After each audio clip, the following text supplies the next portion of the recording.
the number one currency for all ultra-high net worth individuals. Priceless time, quality time that they can spend with their beloved ones. And the next generation is saying, based upon what we see and what we hear, we don't want to own, we want to experience, because ownership is often equaled with headaches.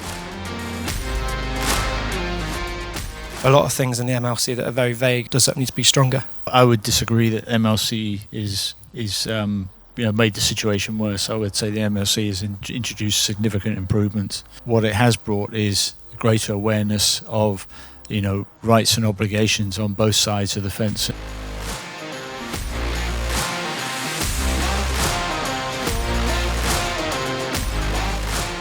We recognised that there was a need to move people around the planet to deliver training in-country fixed simulators. The principle was, if you can't take the individual to the simulator, why not take the simulator to the individual? You may proceed and announce the winner. Kilo.